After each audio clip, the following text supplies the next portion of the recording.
I tapped my phone awake that morning the same way I had thousands of times before, one thumb against the cracked screen protector, a small habitual gesture I barely registered anymore. The room was dim, still tinted with the bluish quiet of early morning. My Boise apartment, usually a refuge of order and predictable rhythms, felt strangely hollow in those first seconds before my brain caught up with what my eyes were seeing. 3 banking notifications.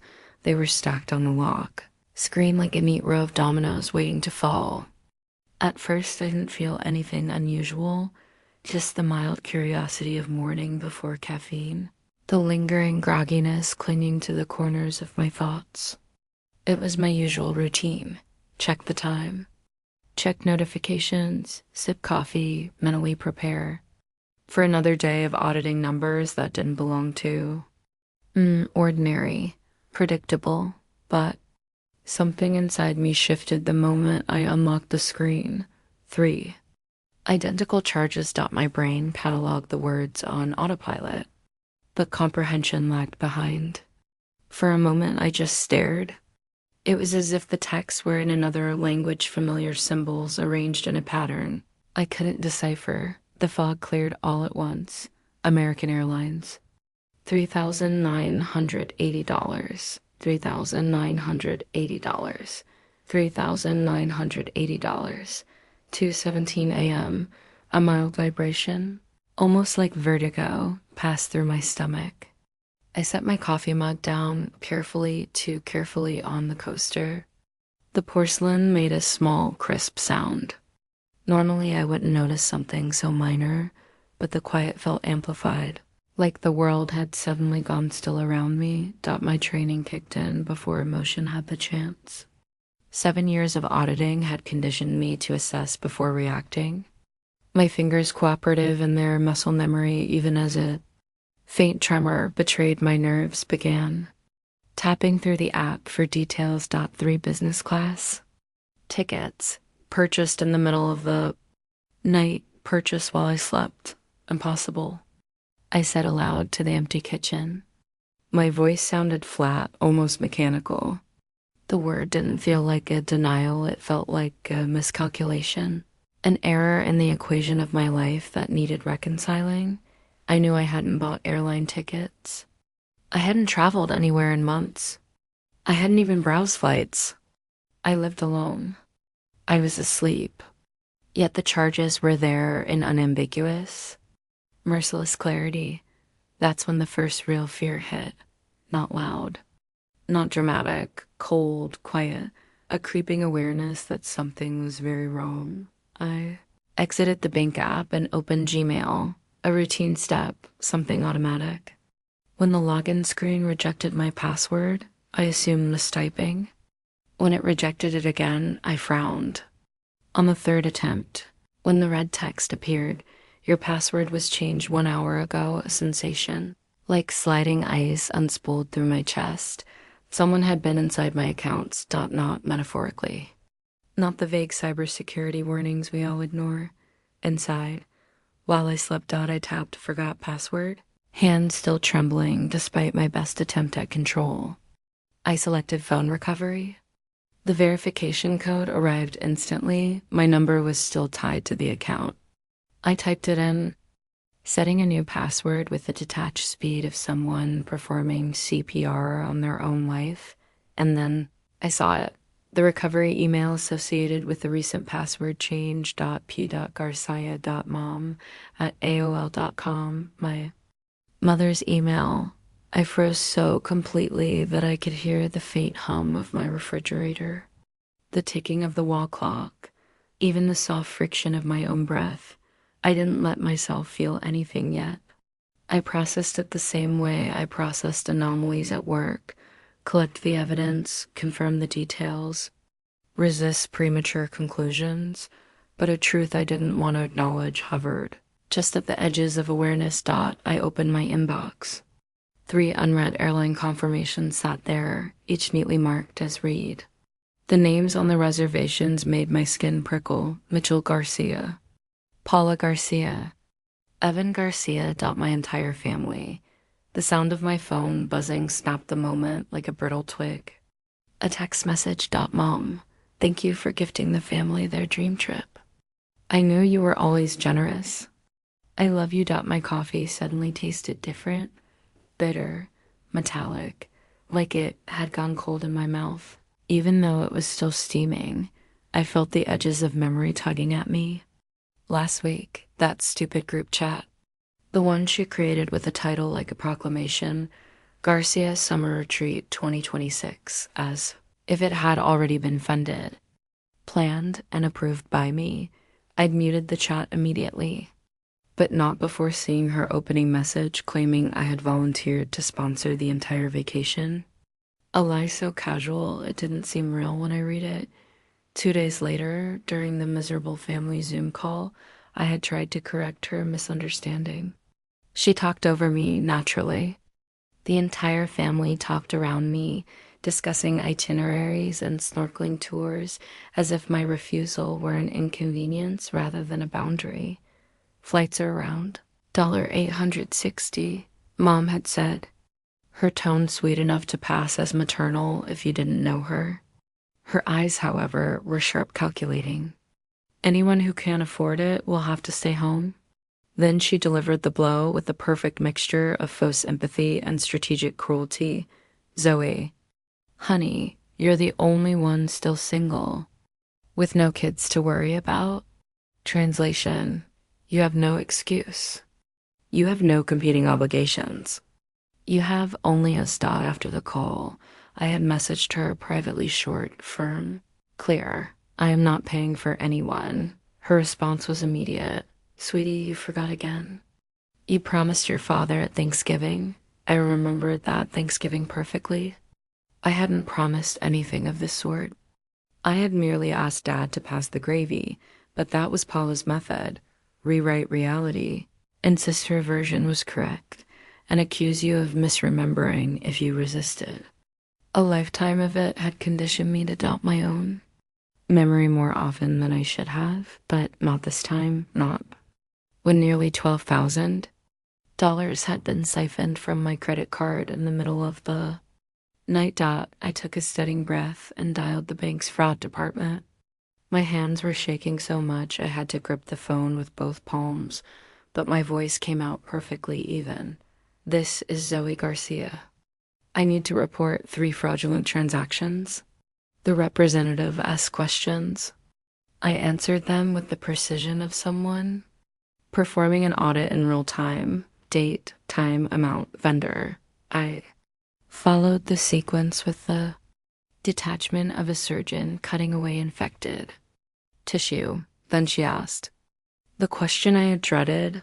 Do you know who might have made these charges, Ms. Garcia?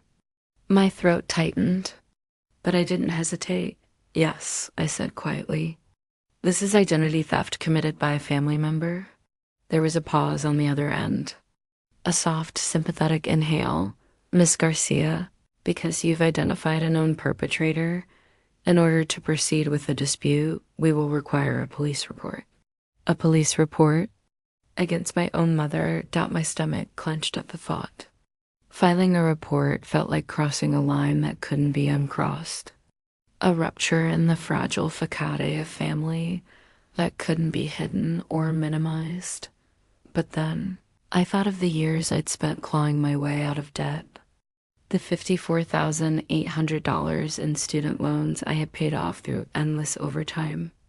The tiny apartment I had painstakingly furnished within my budget. The stability I had built for myself, one disciplined choice at a time. And I thought of those 3 business class tickets.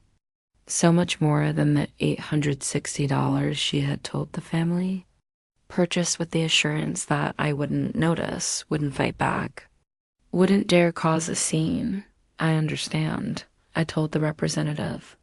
I'll file the report today. As soon as the call ended, the bank flagged the tickets. They were canceled almost instantly. Then the fallout began. My phone buzzed with a series of incoming messages. Mom, Zoe, what did you do? The airline just called us. Dad, call your mother right now. Fix this. Mom again. We told everyone about this trip. You're embarrassing us. The familiar cycle: anger, threats, guilt, accusations, all choreographed with predictable precision. I set the phone face down on the table. I didn't respond. Through the window, I heard tires screeching across asphalt. My father's truck careened into the parking lot, taking up 2 spaces like he always did when he was angry, as if the world needed to rearrange itself for his convenience. His door slammed. Heavy footsteps approached the building. I knew that walk, that posture, that volume. I knew exactly what version of Mitchell Garcia was heading toward my apartment, but something inside me had shifted. I stood up, smoothed my shirt, slipped my phone into my pocket with the recording app already running. I'd learned from years of preparing tax documents for them, of discovering the double mortgage they had hidden under sunny conversations, the $37,000 in silent credit card debt, the delusion of wealth they maintained like it was a family hobby. This time, I would not be the obedient daughter. This time, I would be the victim of a crime. That afternoon, after the confrontation, after the shouting, after the insults, after the gaslighting attempts, after Dad stormed out when he realized I wasn't bending, I sat at my desk with my laptop open, the screen's blue light turning my exhausted face into a washed-out reflection of someone I barely recognized. It was nearly midnight. The apartment was silent except for the hum of my computer fan. Sleep was not an option. Not with adrenaline still surging through me like static. Not with the weight of betrayal sitting solidly on my chest, refusing to loosen. The bank representative's words echoed in my mind. It may take up to 10 business days for the investigation. 10 days felt unbearable. 10 days meant uncertainty. 10 days meant the possibility of more damage lurking beneath the surface. So I began my own investigation. I opened my account recovery settings across various platforms: Gmail, Amazon, my credit card portal, my payroll account, even the outdated loyalty program for the grocery store I used once every 6 months. One by one, the recovery options loaded onto the screen, and there it was: p.garcia.mom@aol.com, listed neatly beneath my phone number, attached to more accounts than I realized. Hidden in plain sight all these years. Jesus, I whispered. She kept it active. A chill crawled up my spine as the pattern clicked together. She had created the AOL email years ago, back when I left for college. She had insisted it was to stay connected. I dismissed it as typical hovering. Another attempt to maintain proximity even when I carved distance. But now, looking at the recovery settings, I understood. She'd set it up deliberately. Quietly. Kept it stable. Kept it valid. Kept it linked to everything important. And she'd waited for a moment where she needed access, where she needed me to be generous, where she could force my hand. I switched to my banking portal and began scrolling through months of statements, rows of transactions passed in rows of silent numbers. I scanned them line by line, methodically. My eyes hurt. My neck stiffened. Then I saw it. A $14.99 charge at a grocery store I never visited. A $23.45 transaction at a gas station across town. A $9.62 charge at a pharmacy I hadn't set foot in for years. Small, hidden, test runs. She had probed my card. Tiny transactions, almost invisible, spaced far enough apart to blend into the noise of everyday spending. I hadn't noticed, but she hadn't needed me to. She only needed to confirm the card worked. My phone buzzed again. Dad, fix this by tomorrow. Your mother is devastated. I flipped the phone over without reading further. The threat wasn't new. The guilt trip wasn't new. The theatrics weren't new. But my reaction was, I didn't feel fear. I didn't feel guilt. Only a tired, sharp clarity. I opened a new document and began logging every unauthorized access attempt I could find. I used the same formatting style I used for audits at work: bullet points, timestamps, categories. It was almost comforting to slip into that role. It gave shape to the chaos. While I typed, a new email popped up. It was from Aunt Virginia, forwarding a message from my mother. The subject line read, "Family prayer request." My jaw tightened as I read, "I'm so sorry, everyone, but our family trip might be canceled. The economy tickets, $860 each, are selling out fast. And Zoe's having some kind of breakdown about helping the family. Please pray for her." The audacity made my pulse spike. Economy tickets, $860. I took a screenshot. Then I noticed the thread beneath her message. Something Aunt Virginia hadn't realized she forwarded. The private emails between my parents. "Paula, we need to book soon before she changes her mind. Once the charges go through, she won't make a scene. She hates confrontation too much. Mitchell, her credit limit is high enough. We need 3 tickets, Paula. She's been working overtime for 2 years. Trust me, she has the credit. She'll cave once it's done, she always does. Family obligation is her weakness. Something inside me cracked, but not in a way that felt like breaking. It felt like clarity. They hadn't acted impulsively. This wasn't a momentary lapse in judgment. They had planned it, discussed it, strategized it.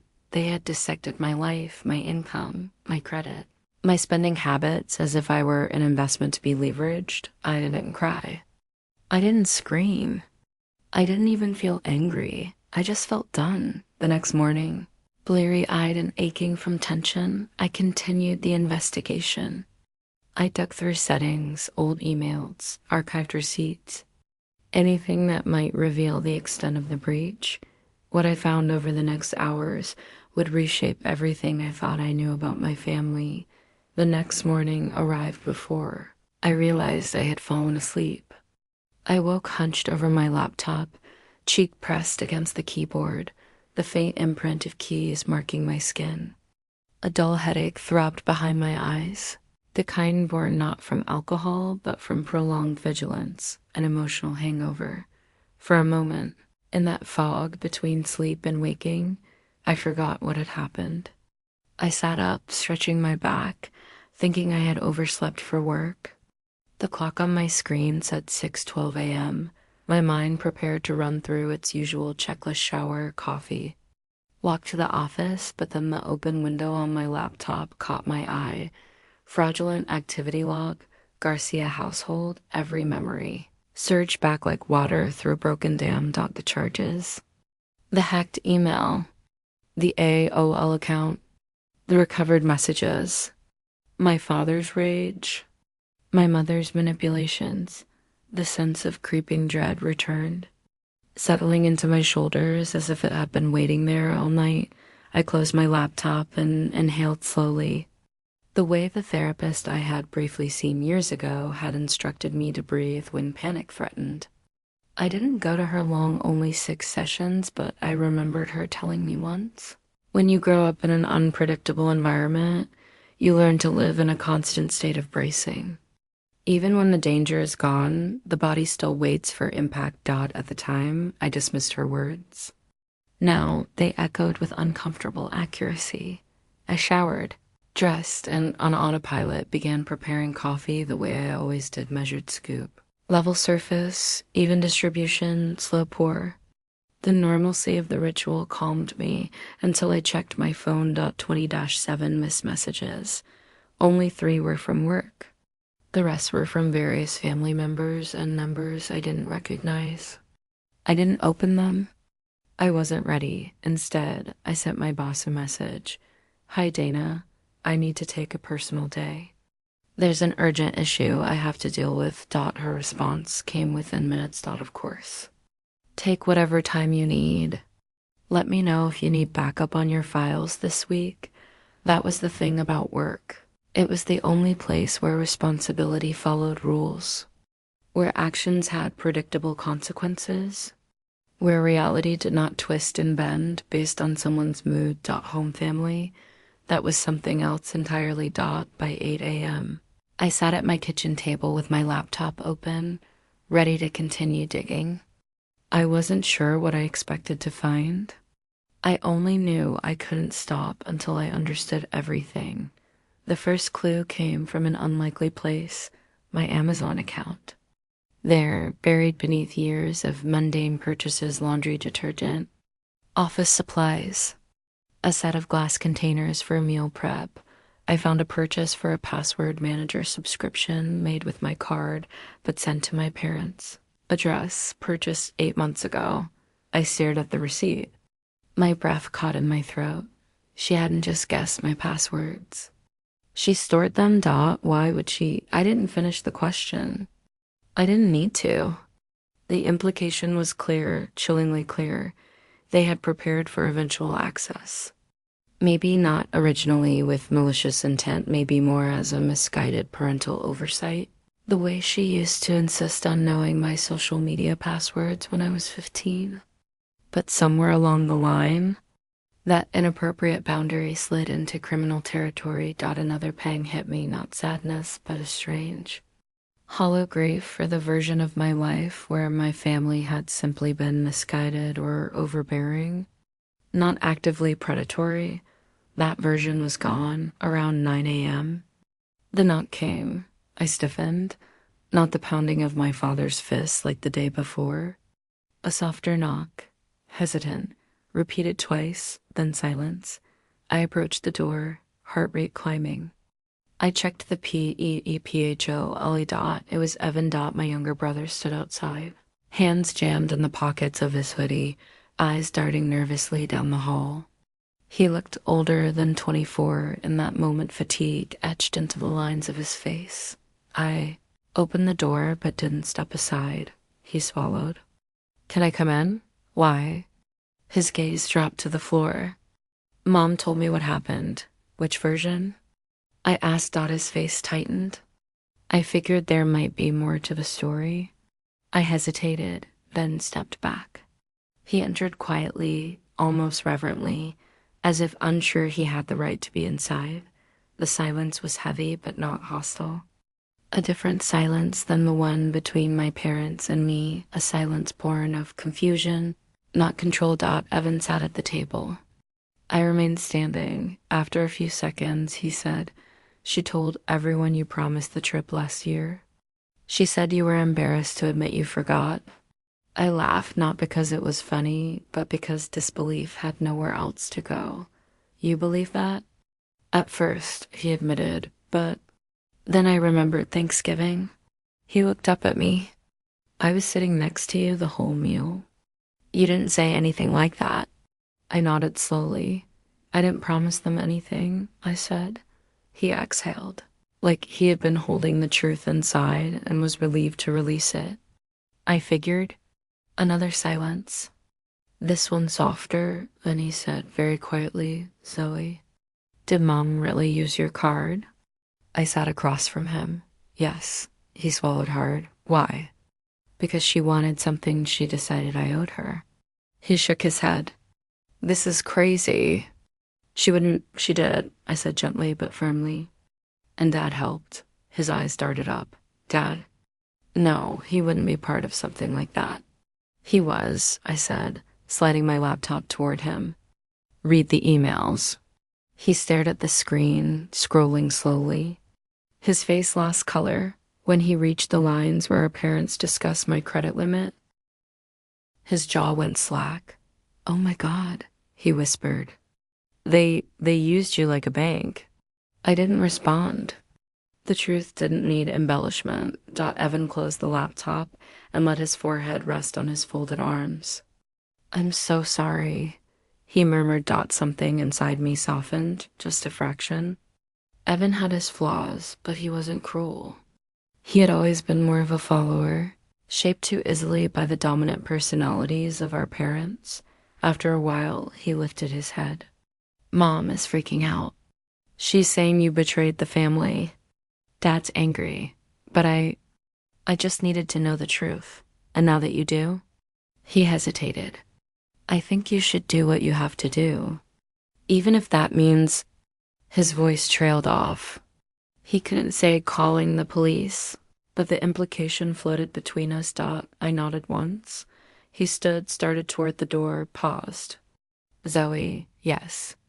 For what it's worth, I'm on your side. My throat tightened unexpectedly. Thank you. He left without asking for details, without trying to convince me to recant, without demanding emotional labor. For the first time in a long time, I felt a flicker of something unfamiliar in the context of family interactions, support. Half an hour later, I opened my email to find a message from the Boise Police Department's online reporting system. My fraud report had been processed. They needed a statement, documentation, and copies of all evidence. It took me nearly 3 hours to compile everything. Bank statements, screenshots, access logs, the AOL recovery listing, the forwarded email thread, the text messages. When I uploaded the final file, I thought I would feel relief. Instead, I felt suspended, as if I'd stepped off a ledge but hadn't yet begun to fall. At 1 p.m., the officer assigned to my case called. Ms. Garcia, this is Detective Maya Collins. Her voice was calm, grounded, professional in a way that immediately put me at ease. I've reviewed your initial report. We need to set up an interview. Are you available this afternoon? I confirmed. Good, she said. And Miss Garcia, I know this is difficult, but I want you to understand that you're doing the right thing. I thanked her, though the words didn't fully register. At 3 p.m., I arrived at the precinct. The building looked exactly as I remembered from the one field trip in elementary school, a mix of imposing and bland. Inside, it smelled faintly of coffee and printed paper. Detective Collins met me in a small interview room. She was in her 40s, sharp-eyed, with a gaze that missed nothing. She reviewed my evidence, asked clarifying questions, requested I describe each step in my own words. At one point, she paused and said gently, I need to ask something difficult. Has your family ever accessed your accounts before? I hesitated. Images flickered. Mom, helping with my FAFSA. Dad insisting he needed my bank login during a financial emergency that turned out to be a gambling debt. The controlling way they had always treated information as communal property rather than personal boundaries. I exhaled. Yes, a few times. Not like this, but similar patterns. She nodded, unsurprised. It's common in family-based fraud. It doesn't make it any less criminal. When the interview ended, she handed me a card. I'll be in touch. And Zoe, don't communicate with them for now. It will only escalate things. I left the station with a mixture of numbness and a strange kind of steadiness. For once, someone with authority believed me. When I returned home, the messages intensified. Mom had shifted into victim mode. You've broken your father's heart. I never raised you to be ungrateful. I did everything for you. You owe us this after all we sacrificed. Dad's messages were shorter. Pick up. We need to talk. You're ruining your family. I turned the phone off. Then, for the first time in days, I allowed myself to cry. Not a dramatic outburst, just a slow, quiet release of tension from behind my eyes. A mourning not for the fraud itself, but for something deeper. The realization that my parents were not who I needed them to be. Not who I told myself they were. Not even who they pretended to be. They were people who saw my stability as their entitlement, who saw my boundaries as negotiable, who saw my life as a resource. The grief wasn't for the loss of a family. It was for the understanding that perhaps I had never truly had one. 2 days passed. Detective Collins emailed me updates. The airline confirmed the IP address used for the bookings matched my parents' home. The bank froze the duplicate accounts. Password resets were traced. A warrant for digital records was being prepared. On the 3rd day, A letter arrived taped to my apartment door in my mother's handwriting. A long, looping script, practiced, performative. I brought it inside but didn't open it. Instead, I set it on my table next to the pile of evidence. It felt like symbolic proof of everything. I had endured a handwritten artifact from someone who believed proximity equaled possession. On the fourth day, Evan texted me. They know about the police report. It's bad here. Be careful. I'm sorry. I thanked him but didn't ask for details. I didn't need to. The silence from my parents was no longer the silence of strategy. It was the silence of consequence. On the fifth day, Detective Collins called. Miss Garcia, the warrant for digital records has been approved. We've already found matching credentials on your mother's device. I closed my eyes, exhaling slowly. She continued, gently but firmly. This will likely move forward into charges. We'll contact you with next steps. After the call ended, I sat on my couch, staring at nothing. It was over, or at least the hardest part was. The legal process would be long, but the truth had been acknowledged, recognized, validated. For the first time in my life, the people who had always held power over me were being held accountable. That night, I wrote in my journal, not the polished version I sent to the detective, not the sterile bullet points of evidence, but the raw, unfiltered words. I always thought family meant obligation. Now I understand it means choice, and I choose peace. I choose safety. I choose a life where my worth isn't measured in what can be taken from me. I set the pen down. For the first time in years, the apartment felt truly mine. Quiet, safe, uncontested territory. I locked the door, not because I feared someone would come, but because I finally understood I had the right to. And as I crawled into bed, exhaustion washing over me, I realized something else. I wasn't bracing anymore. I wasn't waiting for impact. The danger wasn't inside my home, it was outside, where it belonged. I slept deeply, dreamlessly, freely. The first time in a long time, for a surprisingly long stretch of quiet days, my life moved forward with a strange duality, half normalcy, half suspended animation. On the surface, everything looked the same. I woke each morning in my orderly apartment. I cleaned the counter. I brewed coffee. I opened my curtains to the thin Boise sunlight. I responded to emails from work, logged hours, reviewed spreadsheets, but beneath that familiar routine, something else pulsed, a low hum of vigilance, an awareness that my life was no longer moving along the predictable rails I had built. Something large and inevitable was coming, and all I could do was wait.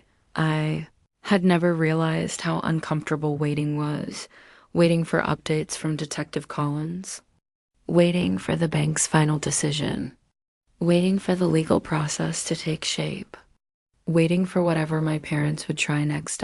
People assume peace arrives like a light switch. One moment chaos, the next stillness. But it doesn't. Peace arrives in fragments, in pockets, in moments when you realize nothing bad is happening in this exact second. Even though the future feels like a horizon storm. The first weekend after I filed the report, I did something small but symbolic. I bought a new phone, a cheap one, not a brand statement. Not a luxury purchase, just a practical device with updated security features and a clean slate. I transferred my contacts manually, carefully choosing who belonged in this new digital ecosystem. When I finished, I stared at the contact list. 15 names. Half of what it used to be. My parents' numbers were gone. I didn't delete them with anger. I deleted them because I no longer needed direct access to a wound. Evan's number remained highlighted with a star. I hadn't heard from him since the brief warning text that was all right. He had his own battlefield to navigate. On Monday, Detective Collins called. Her timing always seemed to coincide with the moments when I managed to convince myself the case had evaporated into bureaucratic limbo. Ms. Garcia, we received copies of your mother's device backup.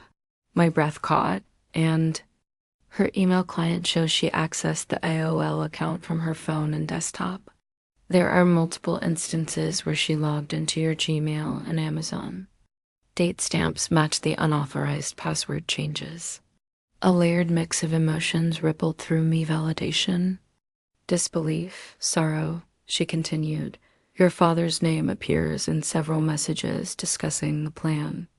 It's clear he was aware of and encouraging the use of your credit. I nodded even though she couldn't see me. We're moving forward with charges.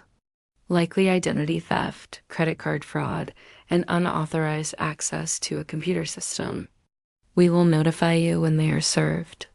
The conversation ended with instructions about the court process. But the words blurred together after a point when I hung up. I sat in silence for a long time. It was real now. Not hypothetical, not reversible. Real. My parents were going to face consequences. A strange, painful grief welled up. Not regret, never regret, but mourning for something intangible. Maybe the version of me who still believed they were flawed, but fundamentally well-meaning. Maybe the illusion of safety I had clung to for so long. Or maybe the grief was simply the recognition that some stories do not end with apologies or sudden clarity, or reconciled dinners at a wooden table. Some stories end with legal documents in courtrooms and boundaries drawn like borders, and that was okay. 2 days later, the storm hit. It began with a voicemail left on my office line, a place I had naively assumed would stay untouched. A woman's voice, shaking with manufactured fragility. My mother. Zoe, sweetheart, we need to talk. I know you're upset. I know this has all been blown out of proportion, but your father, he's so hurt. And the police came by today, and I don't understand why you're doing this. You're destroying your family. Please, baby, call me. I ended the message before she finished the final breathy syllable. I didn't delete it. Detective Collins would want it, but I felt my spine go rigid with the familiar tension of emotional ambush. An hour later, HR emailed me an alert. Someone had called asking for my schedule. The caller had claimed to be my mother. They had not given her any information. They were trained well, but the attempt rattled me. It meant she wasn't just spiraling. She was escalating. My therapist's long ago words echoed again. When abusers feel their control slipping, they increase pressure until something gives. That evening, I found my father's truck in the parking lot of my apartment complex again. He wasn't pounding on my door this time. He wasn't yelling. He was sitting in the cab of the truck, staring straight ahead. Unmoving. Waiting. Watching. The sight froze me on the sidewalk. For a moment, the 10-year-old version of myself, the one who used to hide in the laundry room during his temper outbursts, rose up inside me. Old fear. Old conditioning. But then another memory surfaced, the recent one, of me standing in my apartment with a recording phone in my pocket, refusing to bend. I walked past the truck without acknowledging him. When I reached the building door, I heard it, the metallic creak of his door opening. Zoe, I didn't turn. I'm not speaking to you. His boots hit the pavement. Heavy, familiar, purposeful. You made a mistake. You don't call the cops on family. I faced him then, not because he deserved my attention, but because I refused to let fear dictate my movements. You committed a crime, I said calmly. Both of you did. His face reddened. We raised you. No, they raised me to serve them. There's a difference. You don't get to steal from me and call it parenting. His nostrils flared. Your mother is having panic attacks. She's sick over this. Then she should stop committing felonies. He took a step closer. You think some detective cares about your little tantrum? You think this is going anywhere? I held my ground. It already has. He blinked. A crack in his confidence. A flicker of uncertainty. Good. I reach for my phone. Leave now, or I call the detective and tell her you approached me. That will become part of the case. His jaw clenched. For a moment, I saw calculation flickering behind his eyes. How far could he push? What could he intimidate me into? What old behavior still worked? But this time, nothing worked. After several long seconds, he turned, walked back to the truck, and slammed the door. He drove away without another word. That night, I sent Detective Collins an email documenting the encounter. She responded within minutes. Do not engage with him again. If either of your parents approaches you at home or work, call 911 immediately. You are not overreacting. This is part of the pattern. Reading her words, I felt something loosen in my chest. Not relief, exactly, but support. A sense that, for once, the system was on my side. I slept that night with my phone on the nightstand. Ringer on full volume, my door locked, my mind alert but not terrified. Fear was no longer the architect of my decisions. 2 weeks passed before the next. Major development. Evan texted. They got served today. It's bad. Call me if you want. If not, I get it. I didn't respond immediately. I needed time to steady myself. I went for a long walk along the green belt, the river gleaming beneath the late afternoon sun, the air crisp with early spring. When I finally called, Evan answered on the first ring. His voice was hoarse. It turned into a screaming match. Mom says she's being victimized. Dad's blaming everyone. They think you're being manipulated by the police. Of course, I said quietly. They're freaking out, Zoe. I've never seen them like this. I'm sorry. No, he said, voice firm. I'm sorry. I should have seen it sooner. Should have told you what they were saying about you behind your back. Should have supported you earlier. You're here now. He exhaled shakily. I'm moving out. That startled me. What? When? Tonight. I stopped walking. Are you okay? I think I finally get it, he said quietly. What it felt like growing up with them. I always thought Dad's temper was just intensity. I thought Mom's guilt trips were just her being emotional. But this is different. They crossed a line. And when they were served, they didn't care about what they did. They only cared about being caught. I closed my eyes. Yeah, that sounds right. I'm sorry it took me this long, he whispered. It's okay. No, he said. It's not. But I'm trying now. We talked for nearly an hour about logistics, about the future, about boundaries he was learning to set. And by the end of the conversation, I felt something unexpected, hope. Not hope for reconciliation with our parents. Hope for rebuilding something with him. The official charges came next. Identity theft, financial fraud, unauthorized access to a protected system, conspiracy. Reading the paperwork felt surreal. These were the same people who once packed my school lunches, who took pictures at my graduation, who told neighbors how proud they were of me, yet they had treated me, in adulthood, not as a daughter, but as an asset, a resource, a credit line, a means to an end. Some people will say money isn't worth destroying the family over, but what they don't understand is that it was never about the money. It was about the betrayal beneath it, the entitlement beneath that, and the erosion of safety beneath that entitlement. Once you see the truth, you can't unsee it. The court process stretched over months. My parents entered not guilty pleas. My father tried to argue that he had assumed he had permission. My mother attempted tears on the stand. Their lawyer blamed a family misunderstanding. But documentation doesn't cry. Screenshots don't stutter. Bank records don't rewrite history. When the verdict was finally read, the courtroom air was thick with tension. They were convicted on reduced. Charges plea agreements tend to smooth the sharpest edges, but the consequences were real: restitution, probation, mandatory financial counseling, a restraining order preventing contact without legal mediation. When the judge asked if I wanted to make a victim statement, I stood slowly. My voice was steady, surprising even myself. I grew up believing conflict was something to avoid, that keeping the peace was more important than protecting myself. But silence is not peace. Avoidance is not safety. And loving someone does not mean permitting harm. I want the court to know that I am not doing this out of vengeance.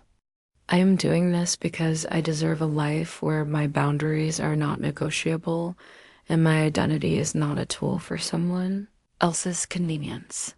I sat down. My mother stared at me with a mixture of outrage and bewilderment. My father looked away. I didn't need their acceptance anymore. I didn't need their understanding. I only needed my freedom, and I had it. After the sentencing, I walked out of the courthouse into bright sunlight. The air felt lighter than it had in months. Evan was waiting for me near the steps, hands in his pockets. He looked nervous. I smiled at him. "You okay?" He shrugged. "I'm adjusting. We both are." He hesitated, then said, "I'm proud of you." The words hit harder than I expected. I felt my throat tighten. "Thanks. Do you want to get lunch?" He asked. I nodded. "Yeah, I'd like that." We walked to a small cafe a block away. Nothing fancy, nothing symbolic. Just a place to sit and talk. And as we sat across from each other, plates of sandwiches in front of us, I realized something profound. Family doesn't break in one moment. It breaks over years and fractures we learn to ignore. But healing happens the same way, slowly, piece by piece, choice by choice. Evan and I talked for nearly 2 hours. Not about the case, not about the past, just life, movies, work, apartment hunting. Thin. Things we had never discussed, without tension hovering like a ceiling fan ready to fall. For the first time, we were siblings without the shadow of our parents shaping our dynamics. And it felt possible. That night, in the quiet of my apartment, I opened my journal one last time. The same journal where I had chronicled the fear, the investigation, the grief. I flipped to a fresh page and wrote, "I did not lose a family. I lost the idea of one. What I gained was something better, a life that belongs to me. And maybe, in time, a brother who walks beside me instead of behind our parents' shadows." I closed the journal. Set it on the shelf, turned off the light, and let myself rest in the knowledge that endings are not always tragic. Sometimes they are simply the beginning of a story where you finally become the protagonist of your own life. Thumbnail mom's voice was cold. "Flights are $860 each. If you can't swing that, stay behind." I nodded, pretending not to care. That night, a single buzz from my phone cut through the silence. A number filled the screen. $11,940. Business class tickets. My card, and no explanation.